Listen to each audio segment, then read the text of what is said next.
Iglesia ni Cristo ang susunod na gigipitin ng pamahalaan. BP Sara, marami na namang paiiyakin. At magiging laman na naman po siya ng mga Ensimada vloggers. Marami na naman manggagalaiti ng asar na naman po si BP Sara. Yan po ang ating pag-uusapan. Ayan, hindi na po natin pagtatagalin.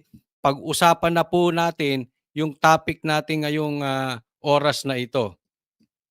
Muling nag-courtesy call si Vice President Sara Duterte sa Executive Minister ng Iglesia ni Cristo kahapon. Narito pong detalye. Alas 3 ng hapon nang dumating si Vice President Sara sa Iglesia ni Cristo Central Office sa lungsod ng Quezon. Kinagawa ng mga lider ng bansa ang pagbisita sa Central Office, panahon man ng eleksyon o hindi, upang magbigay pugay sa mga naitutulong ng iglesia sa ating lipunan.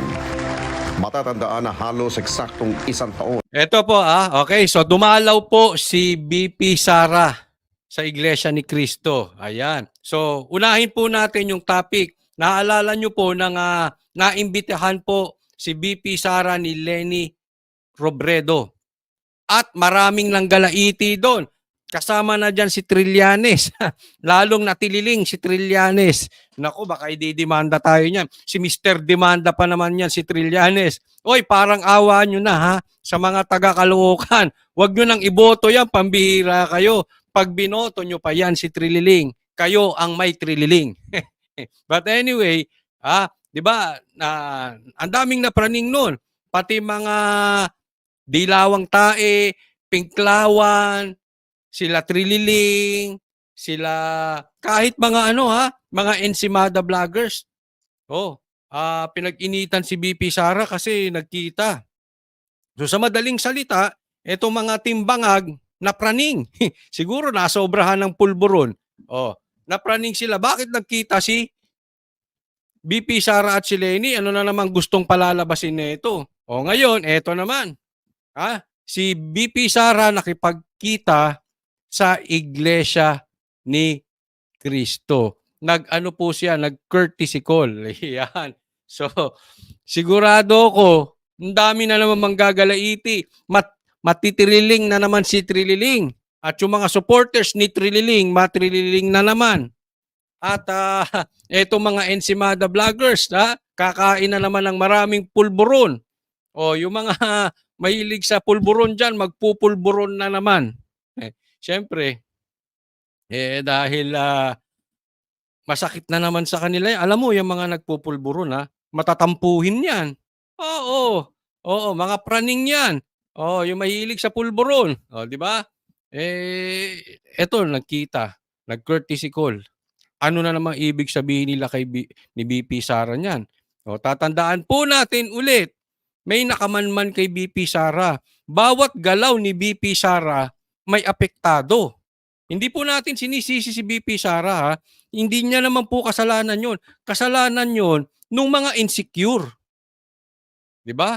So, ang katanungan dito, yung INC kaya o Iglesia ni Cristo ang susunod na gigipitin, ang susunod na pag-iinitan ng mapang-abuso sa taong bayan.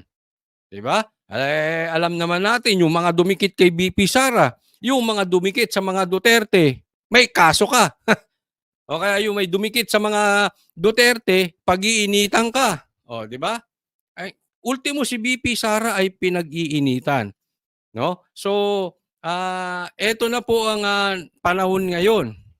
Pero this is a good sign for you and for me. Doon sa talagang, alam mo, marami na po talagang galit na galit. At sa nangyayari ngayong pang-aabuso ng gobyernong ito, talaga namang ako, personally, ang tinitingnan ko ay galaw ni BP Sara. And for now, parang nag-i-invest si BP Sara. Pansin nyo, di ba? Nung nagka-problema ang KOJC, dumalaw din. Si BP Sara, kinabukasan, may nag-init ang ulo. Si Diwata. Ngayon naman. Iglesia ni Cristo naman ang dinalaw. So, anong kakahinatnan? Aabangan po natin. Pero tatandaan nyo po, pag nagkakaso ang Iglesia ni Cristo, or kung sakaling may binulatlat na kaso ang iglesia, sa Iglesia ni Cristo, o meron na namang birada sa Iglesia ni Cristo, or kung ano paman, hindi na natin maitatanggi. Ito ay halatang halata na po. Kayo ay siguradong mapapansin nyo yan. Kasi nananahimik po ang Iglesia ni Cristo. Pag binakbakan ngayon ng mga ensimada, pag binakbakan ng mga trililing, or hinanapan, hinalungkatan sa baul ng kaso, may binuhay na kaso, ayan na po yan. So aabangan natin. Maganda nung ina-announce natin para na pre-empt, di ba? Nang sa ganun, yung mga mapang-abuso sa timbangagers, kabahan, nervyusin at mahiya doon sa ginagawa nila kasi nakabantay na po ang taong bayan. Ikaw po, responsibilidad mo yan. Ako po, responsibilidad ko. Responsibilidad po natin, bantayan yung mga galawan. Lagi po nating tatandaan, bantayan natin yung mga galaw ni BP Sara kasi yan ang senyales kung kailan tayo makakaahon sa pang-aapi ng mga mapang-abuso sa kapangyarihan. Bantayan natin si BP Sara. And at the same time, tingnan din natin. Kasi kung lahat ng didikitan ni BP Sara at pupuntahan ay nanganganib ang karapatang pangtao, dapat naman sinusuportahan natin yan. At ito ang sana maging pasimula, no? Pasimula ng, ito po yung dumalaw last year, pero dumalaw nga din po ngayon si BP Sara. Ito po ang sana pasimula na magkaisa po ang maraming Pilipino para matapos na itong sakit ng ating bayan na ito. Ang nakalipas ng pangalawang Pangulo ay nag-courtesy call sa Executive Minister, ang kapatid ni Eduardo V. Manalo. Ayan po. So ngayon, ito po ay last year nung dumalaw, pero yung picture na yan, pero dumalaw po siya ulit ngayon. Nag-courtesy call po ngayon ulit si BP Sara.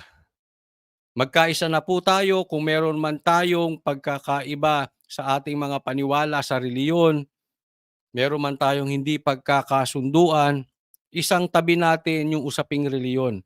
This is the right time na tayo po ay magkaisa. Magkakaiba man tayo, iglesia ka man, KOJC ka man, Muslim ka man, Katoliko ka man, Buddhist ka man, Protestante ka man, kung ano man ang inyong reliyon, magkaisa tayo laban sa mapang-abusong pamahalaan. Yan lang po. Kapit lang kasi magandang senyalis na po itong nangyayari na ito. And hopefully, ang pag-uusap nila, hindi naman sila magsasalita kung ano talaga ang napag-usapan dyan . But then again, bantayan lang natin. Tingnan natin. Kasi po, ang tunay na sukatan, kumbaga ang tunay na thermometer, kung ano ba ang init ng pakikipaglaban natin sa mga bangagers, ay yung mga hakbang na ginagalaw ni BP Sara at ng mga Duterte. So, ako ay umaasa na ito ay magiging simula na ng mga pagkakaisa. Kasi, alam mo yung mga nagninegosyo, yung mga maliliit na negosyante, alam nyo, nakakausap ko yung mga nagmamani, nagbabarbecue, mga nagtitinda ng bigas. Nakakausap ko po yan. Masama na ang loob sa pamahalaan kahit na sila ay bumoto noon kay BBM. Nagsisisi sila. At nakausap ko rin yung mga negosyanteng talagang matataas na mga tipong talagang milyonaryo at malalaki ang negosyo sa Pilipinas. Asar na rin sila sa nangyayari. Ito sa atin lang hindi ko na papangalanan kung sino. Grabe daw ngayon. Bawat proyekto may cut ang ibabaw na dati naman ay hindi nangyayari. Kayo na mag-isip kung sino to. 2% lahat ng proyekto. Lahat. Ganyan po ang nangyayari ngayon. Sino-sino itong mga tao na ito? Alam kong alam nyo, or kung kayo man ay panatiko sa kabilang barbershop, syempre hindi nyo aaminin ito. No? Pero sana naman matapos na itong ating pagdudusa bago maubos ang kaban ng bayan.